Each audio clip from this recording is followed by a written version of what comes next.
তাড়াতাড়ি দিন, বাড়িতে লোক এসছে। হ্যাঁ, আপনার দামি জিনিসটা আমার কাছেই আছে। দিদি আপনার 2000 টাকা হয়েছে। দাদা টাকা নিয়ে আসতে ভুলে গেছি, পরে এসে দিলে হবে? না, টাকা দিয়ে আপনার জিনিসটা নিয়ে যাবেন।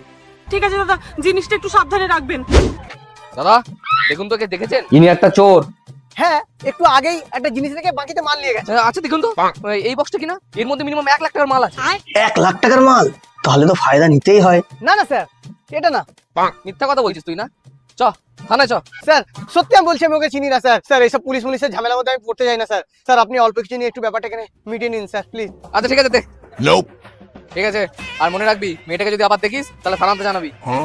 দাদা এই নিন আপনার 2000 টাকা, আর আমার জিনিসটা দিন। আমি জেনে গেছি তুমি একটা চোর। আমি কোনো চোর না। আমি এক্ষুনি পুলিশকে ফোন করছি। না না দাদা, পুলিশকে ফোন করে আপনার কি লাভ বলুন? ওই জিনিসটার দাম 1 লাখ টাকা, আপনি আমাকে 50,000 টাকা দিয়ে দিন। হ্যাঁ ঠিকই তো বলেছে, আমার তো 50,000 টাকা লাভই হবে। এই নিন।